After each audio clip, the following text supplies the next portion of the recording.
Hey guys, what is going on? This is your old pal CHH. Today's video is going to be fun. Something old and something new. And we're talking about Anchor Bay. Now, from what I understand, Anchor Bay is obviously back because we have new titles I'm going to talk to you guys about. But from what I understand, this is the story of what happened. Anchor Bay was under the license basically of Lionsgate. Well, that license ran out and some guys were able to scoop up the license for the company, and then Lionsgate were pissed about it, although they didn't do anything with the property of Anchor Bay. And so now Anchor Bay is a new company with different owners, and it's a brand new, basically, branch, a new chapter, if you will, of Anchor Bay. So it's really cool because the fact of the matter is, if this didn't happen, then Anchor Bay would be under license still if I think if Lionsgate had repurchased it, but it would be nothing. Like, they wouldn't do anything. So this is cool. Anchor Bay is back. That name is going to be back in physical media, which I just think is awesome. And it's also the start, and I'm hoping that, 2 or 3 years from now, when I look back at this video, we could look at the catalog that they've gotten and think about some cool movies that they put out. So what I want to do is this. We're going to show you the new Anchor Bay titles, but I also want to do something fun. I want to go back to the past with Anchor Bay. So we're going to look at my tin collection from Anchor Bay. And we're going to get started right here with the very first tin I ever got. And that is this right here. The Halloween 4 Anchor Bay tin, limited edition. Now, in theory, these are actually a cool idea, but in practicality, they're kind of not, right? Because they're bulky, they take up a lot of space, and a lot of times when you buy these on eBay, they're kind of incomplete. For instance, like with this one, as bad as it sounds, I just have a loose disc sitting in here. Now, I keep it stored properly and I don't move it around a lot, so my disc isn't very scratched up, but I have a disc that literally just sits in this bay, which would be a jewel case right there. But it does come with a little collector's card that might have even come on the special edition DVD version of this. And I can't tell you if mine's actually missing anything, but yeah. Now I want to watch Halloween 4. Son of a bitch. Like, I really want to. It's December 15th while I'm recording this, and I've got my Halloween Severance shirt on because I'm just like, I live it. I'm in the mood for it. I live it. So like I'm just feeling Halloween right now. But anyway, we could do that later. We'll watch Halloween 4. Yeah, there's Halloween 4. Now, they have a Halloween 5 one, and I'll be honest with you, I want it. I don't own it, but I definitely want to get it. But the thing is, I really enjoy trying to get lucky and finding these in the wild. But that was the first one I ever bought, was Halloween 4, The Revenge of Michael Myers. Next up, guys, let's look at this beauty. This is the Evil Dead 2 tin. Now, I gotta be honest, that artwork is freaking awesome. I love it. It looks like a comic book. The Kiss Your Nerves Goodbye. This is the THX digitally remastered box.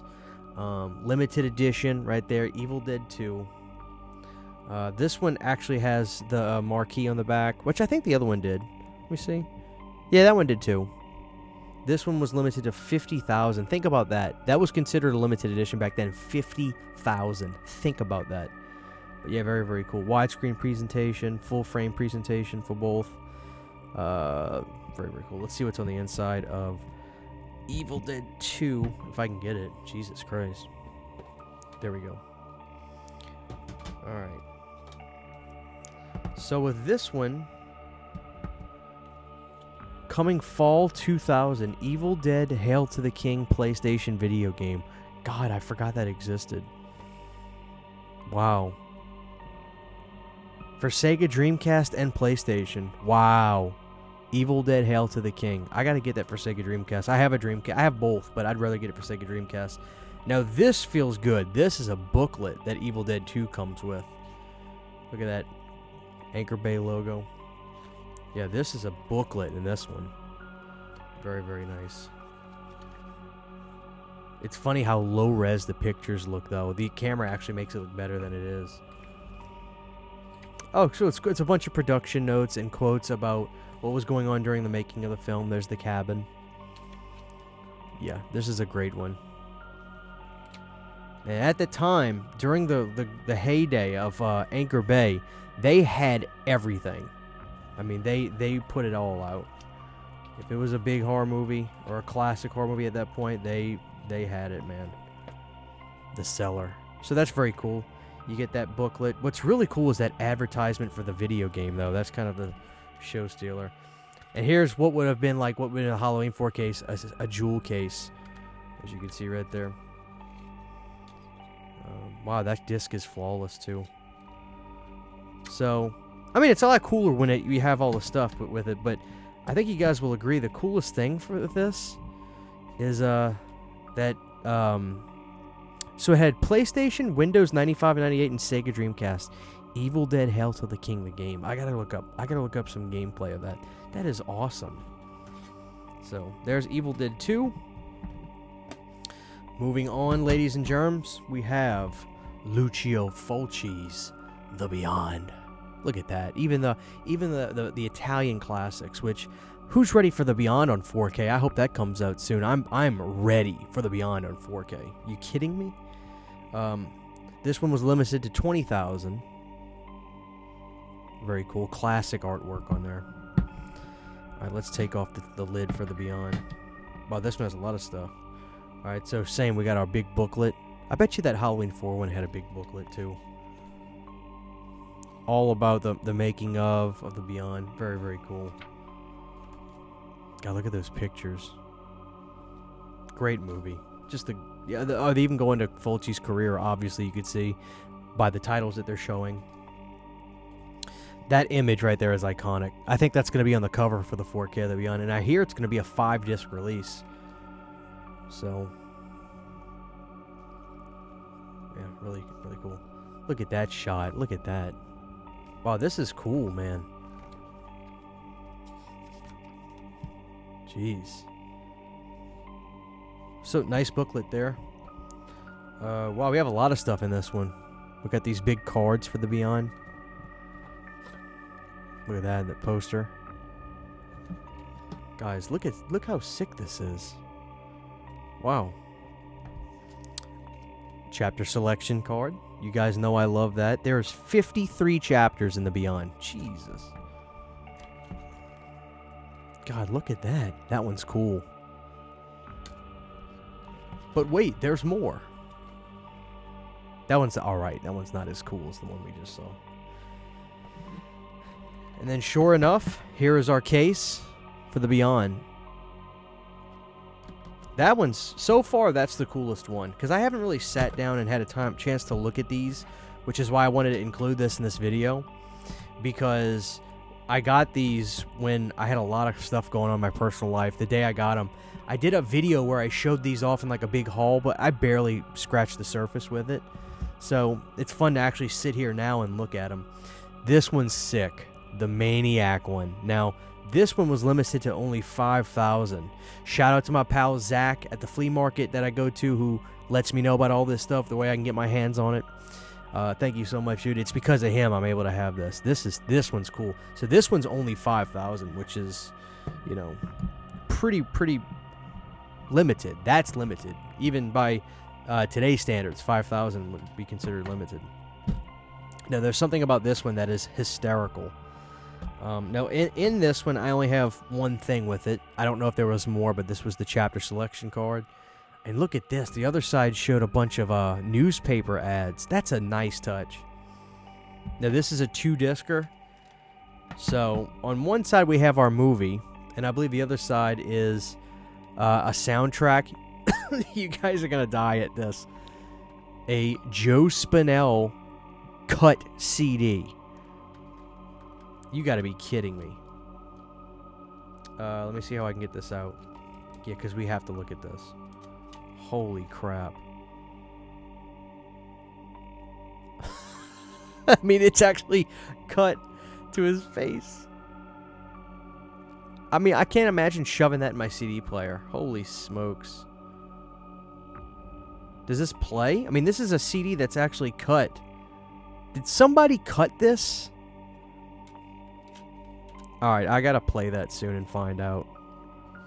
That is wild. I need to watch it on this release to see what the picture quality is like. But yeah, that one's cool, because that one, like I said, is legitimately limited. It's only, you know, only 5K of this one. There you go, classic Anchor Bay logo on there. Alright guys, we got a few more. Now, this one I actually found at my FYE before it shut down years ago. This is the Hellraiser one. Now, I wonder if they did Hellbound. I imagine they did do Hellbound. Maybe not, though. Maybe not. All right, so my Hellraiser one definitely did have the book. Another movie, but like this is one of those movies that if you start talking to me about it, like I'll be like, all right, let's go watch it. Let's go watch it. Like I'll get in the mood big time to watch Hellraiser. Yeah, that's awesome. That woman is psycho. God, she was good in the movie, that's for sure. Now look at Uncle Frank. Uncle Frank's kind of like the coolest thing about Hellraiser, honestly. God, look at that. Anchor Bay, guys.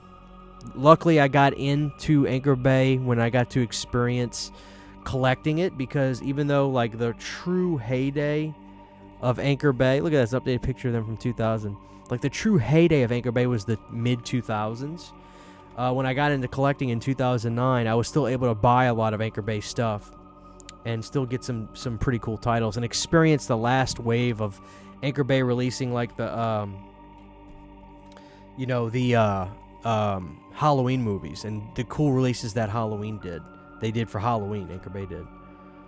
Does this have Hellbound too? Because I got a chapter selection card for that. Maybe I do. Let's see. Oh, what am I saying? Yeah, here we go.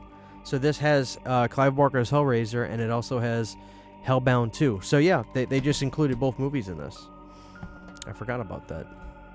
That's interesting. Very, very nice. Alright, guys. Last but not least. This one's sick. The Wicker Man. Look at that. I mean, somebody had to have done that, right? Because it's like engraved in the wood. Now, this one was limited to 50,000, which is wild because it's wood. And that's even engraved on the side, the Wicker Man. Wow. So it's got a notch you take off on the wood right there. And on mine, I can't speak to what the actual release has at this time. But as you can see, on mine, if I can get it out, gently get it out, because I want to take good care of this. All that's in mine is the CD, which has the theatrical version on here. And there's the theatrical version, and then they have the extended version on there. But look, that's all that's in mine is the case itself. So I don't know. I imagine there had to have been something else in this, but maybe not. I don't know. Maybe just the actual packaging itself was the selling point for this. But there you have it. Yeah, great, really cool. I mean, that's a cool piece of physical media, the Wicker Man. So that's some cool stuff about the old Anchor Bay. But here's the new Anchor Bay, and I'm going to be totally honest. I'm not going to lie to you guys about this. We've got 3 titles here. We've got Crust in Baja. Now, this was a Jeff Daniel Phillips movie I watched, and I'll be blunt with you guys. This was a fairly modest thing. Jeff Daniel Phillips directed this himself. I'll read you to the plot synopsis about this. Pirelli, an ex-lawman and recently released con, is enlisted to find an heir to a Los Angeles fortune. Pirelli's history with the wealthy family on a past case is giving them great hope in finding their lost grandson, the sole benefactor of the fortune. The investigation leads Pirelli to a return south of the border where he faces off with a drug cartel, a beast-worshipping cult, and his own complicated past. The journey challenges him to the core. So, it's basically like more of like an action film. There are some cool moments in this. The best thing I'll say about Crust in Baja is, if you're a Jeff Daniel Phillips guy and you love him in, the Rob Zombie movies, you'll see him in and things like that, you realize that Jeff Daniel Phillips is Jeff Daniel Phillips, and the way he is, his mannerisms and stuff, that's him. That's not necessarily him like doing like a character thing for different movies. It just feels like that's him being himself in all these movies. So if you're a fan of him, excuse me, you'll definitely enjoy seeing him in this, but it was definitely a passion project for him, something very modest. Not something I would say to rush out and buy if I'm just being totally honest. Okay, but it's a decent little movie. That's what I'll say. I'd say definitely try to check it out before buying it. And it does have an audio commentary in here and a making of featurette on Crust in Baja. So that's, out of the 3, that's the lowest rated one, I would say. Next up, we have this movie. And let me show you the new Anchor Bay logo. As you can see, it's like a pirate ship, which grew on me. The more I see it, the more I'm okay with it now. The pirate ship logo, I'm starting to like it more. Because before it was the sailboat. So the pirate ship is more of... It makes sense, too, because those guys got the license and then the rights to use the name Anchor Bay. And it's like they got away from Lionsgate because Lionsgate tried to buy it back from them and stuff like that. So the pirate ship, I actually like it. The next one's a Sean Whalen film. Again, this is another passion project from him that Sean Whalen directed himself. If you don't remember Sean Whalen, he was famously like the guy in The People Under the Stairs that's under there with, eating the food and hands her the spoon back. That he was one of those guys. This is a crazy, ridiculously plotted movie. I enjoyed this one more than Crust and Baja, but this one is out there. So Crust he's playing a washed-up child actor who runs a laundromat and has a big pile of socks in the back that come from him blowing his nose and also getting rid of other bodily fluids, if you can guess. A bunch of us dudes that grew up as kids, whenever we would, we would sometimes put it in a sock. And this guy does this and has a big pile of this crap in here, and that thing becomes a creature feature from this big gooey pile of crusty socks. And it becomes his friend in the movie, and it's pretty out there. But there were some stylistic choices here that were made from the movie's actually in black and white. And I think one of the reasons he might have done this is to try to make the production value of this movie maybe seem a little bit more elevated. That's because I feel like if you would have saw this movie in color, it would have looked cheaper. So I actually feel the black and white style was probably something done to elevate the production value of that. So I don't really blame him for doing that, if that's why he did it. But there are some names you'll recognize in here, like Daniel Roebuck and Ricky Dean Logan, for instance. And again, wild movie. It's out there. I like this one a little bit more than Crust in Baja. But Crust is definitely one. I definitely recommend seeing it before buying it. But it's cool that this was a passion project, just like with Jeff Daniel Phillips with this movie. This is definitely a Sean Whalen passion project, but it's silly as hell. I mean, it's a level 10 silly. So definitely look into that. And if you want to get the DVD versions of these, if you're interested in starting your Anchor Bay collection for their new era, the DVDs of these movies are really cheap. They're like 10 or 11 bucks on Amazon too. The Blu-rays are right at 20. So I'm telling you guys right now, I'm just being blunt honest with you. I know I'm excited about Anchor Bay too, but I definitely want to let you know blind buying these may not be your best decision. So look into these, try to watch these beforehand. But the one I want to talk about the most is right here. This one I really want to get into with you guys. So this is a movie called Abruptio. Now, the cover art for this really drew me in because I was like, what the hell is that? And then I looked at the back and I was like, this looks like some Charlie Band Full Moon stuff. Now, as you'll see, this one, for what it's worth, I don't want to harp on this too much, but this is more of a prestige title from Anchor Bay, and it comes with the slipcover. You got your logo right there. You even see it on there. Hellbent Pictures. So what is Abruptio? And I got to say, I love that artwork on the front. Abruptio was a movie, when I first started it, I was like, oh, I don't think I'm going to like this. I actually enjoyed the absolute hell out of this movie. So Abruptio is a world where everybody is basically like a puppet. It's a world where everybody is a puppet. It's that kind of reality. And I thought it was silly and dumb at first, but then I actually kind of fell in love with it. And this is a freaky ass movie, because Abruptio, you're following this guy right here, who has a decent job. He's living with his parents still. He's just like burnt out on life. He's not happy. And in the midst of doing his daily routines, all of a sudden he gets orders to start killing this person, then to do this. It's like, and he's going to die if he doesn't do it. And so he does some maniacal stuff. As you can see on the front, he's covered in blood right here. And there are some freaky looking puppet people in this movie, like this old man that he comes across because this other guy is being involved in this almost Saw-esque type game where he's got to do this, kill this person to continue the story. His puppetry face is bizarre looking. But I ended up really liking this movie, no BS. I enjoyed it a lot. It was a very unique experience. Now, it's not something I would say I want a sequel to this movie, or necessarily I need to see another movie just like it, because then it won't become unique and different. But if you're going to pick up any of these Anchor Bay titles, I feel very confident saying going to Abruptio over the other two is a very safe bet, because this movie is very unique and just weird. My buddy Justin David was telling me, like, oh, dude, you're going to like it, because I'm kind of weird, and he is too. He's like, dude, I got to see that at a like a convention type thing on the big screen, and it was awesome. So I like this movie a lot, and you kind of fall for this guy. Like, he's kind of like every kind of guy that just feels like, man, what the hell am I doing with my life? Because I have those moments all the time too. So but yeah, this was a weird ass movie, and I just really it worked for me big time. So I'll show you the case and everything for Abruptio, and I'll read you the plot on this just so you can kind of get a better understanding too. Les Hackle hates his life. He works a dead-end job, was dumped by his high-maintenance girlfriend, and still lives with his nagging mom. One night, he discovers a fresh incision behind his neck.